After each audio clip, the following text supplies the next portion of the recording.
Hi hello जय महाराष्ट्र. श्री स्वामी समर्थ सर्वांना. तर आज मी निघाली आहे शेताला. आज आहे कामाचा पहिला दिवस. तर काही बायका पुढंच गेल्या होत्या, तर मी थोडीशी मागे राहिली कारण माझी इशू मला सतवत होती. तर तिला समजूत काढून मला जाण्यासाठी थोडासा वेळ लागला. तर शेताकडे जात असताना असा मोठासा कालवा पाण्यासाठी मागच्या वर्षीच आमच्या इकडं बांधलेला आहे. तर आमची कोरडवाहू शेती आहे, तर त्यासाठी ह्या पाण्याची गरज होती. म्हणून इथे एक बिल पास झालं होतं, तेव्हा त्यांनी ह्या कालवा बांधून दिला. असं आम्ही तोपर्यंत शेतात पोहोचले. काही बायका पुढं होत्या तर काही मागं होत्या. तर मी अशी त्यांना माहिती नाही पण व्हिडिओ बनवला. काम झाल्यानंतर थोडा वेळ पाणी प्यायण्यासाठी आम्ही बसलो होतो. पाणी पिताना थोडासा असा व्हिडिओ बनवला. व्हिडिओला आवाज देत असताना अचानक माझी इशू उठली आणि ती अशी आवाज द्यायला लागली. ह्यांना वेगळाच आनंद व्हायला लागला होता की ही काय करते. तर असं कामाचं काही व्हिडिओ मला शूट करता आला नाही, पण मी दुपारच्या जेवणाचा असा छोटासा व्हिडिओ शूट केला होता. दुपारच्या जेवणानंतर पुन्हा 5 वाजेपर्यंत काम झालं आणि 5ला आमची सुट्टी झाली. आम्ही 10 वाजता शेतामध्ये येतो आणि दुपारच्या जेवणासाठी 2ची सुट्टी होती. 2 ते 3पर्यंत जेवण वगैरे झाल्यानंतर पुन्हा उठायचं आणि 3 पासून ते 5पर्यंत काम करायचं आणि 5ला सुट्टी. असा हा दिवसाचा आमचा रुटीन असतो. तर शेतामध्ये सुद्धा काम करण्यामध्ये तेवढाच आनंद मिळतो. तर आपल्याला आहे त्या परिस्थितीमध्ये आपण आनंद शोधण्याचा प्रयत्न केला पाहिजे. मला खूप आनंद येतो यांच्यासोबत आणि दिवस कसा जातो त्याचबरोबर आपल्याला थोडासा हातभारही लागतो घर खर्चामध्ये.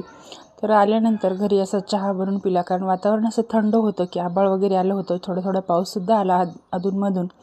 तर असा काळा चहा बनवला, कारण दूध तर नव्हतंच, पण काळ्या चहा आणि दुधाने ॲसिडिटी होत असते म्हणून मी नेहमी पिला तरीही काळा चहाच पित असते. तर असं निवांत आणि आले, पण भरपूर असं काम होतं.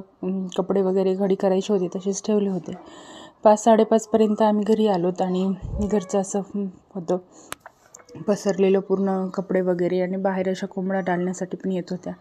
तर निवांत असा थोडासा चहा घेतला, कारण चहा घेतल्यानंतर स्फूर्ती येते.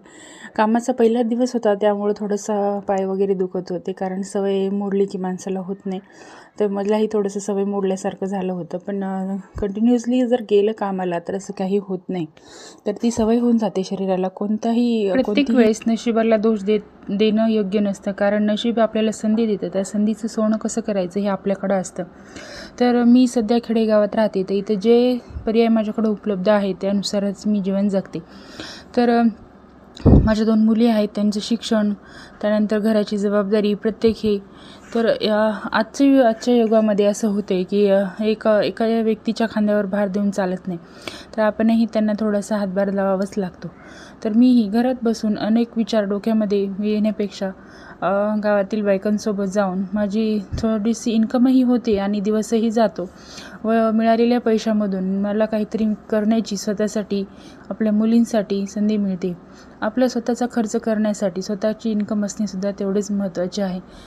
भलेही जरीही आपल्या नवऱ्याकडं किंवा मग आपल्या पतीकडं कितीही पैसा असू द्या, पण जो खर्च स्वतः कमाईतून घेण्याची आहे, तो स्वतः खर्च करून जे आपल्याकडून स्वतःच्या मेहनतीवर घेण्याची जी मजा आहे ती वेगळीच असते. तर खेडेगावात काय भरपूर आपण कुठंही ज्या ठिकाणी आपण राहतो तिथं आपलं विश्व निर्माण करू शकतो. फक्त माणसाकडे इच्छाशक्ती असली पाहिजे. ती इच्छाशक्ती तर कुठं बाहेरून नाही, तर आपल्या स्वतः आतमध्येच असते. तर ती फक्त ओळखावी लागते. तर त्यासाठी मी सुद्धा माझ्या 2 मुली, तर माझं करिअर थांबलं, माझं शिक्षण वाया गेलं, असं मला नाना प्रकारचे विचार यायचे. पण मी स्वतःच त्याच्यातून बाहेर निघाली, कारण आहे ना आपल्याकडं संधी उपलब्ध आहेत, तर त्या संधीचंच आपण सोनं करूया. जर बिलकुलच नाही असं नाही आहे, आपल्याकडं शेती आहे, आपल्याकडं इन्कम सोर्ससुद्धा आहे, तर मी ब्लाऊज वगैरे शिवते, पार्लरचंसुद्धा थोडं असं काम करते. तर आणि लागली की माझ्या शेतीतली कामंसुद्धा करते. तर जो पर्याय आपल्याला उपलब्ध होईल त्यातून एवढंच की, पण आपली कमाई कधीही थांबवायची नाही.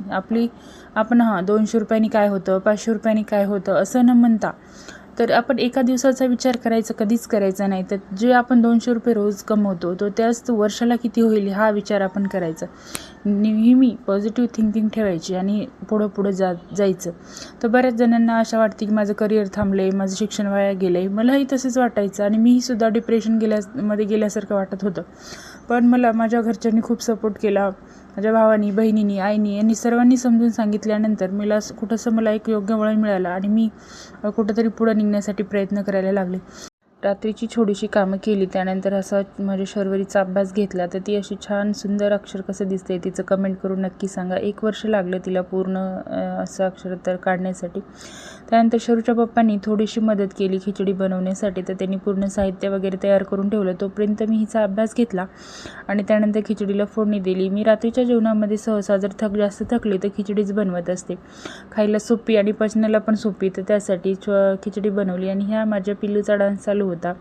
तर यानंतर भेटूया पुढच्या नेक्स्ट व्हिडिओमध्ये.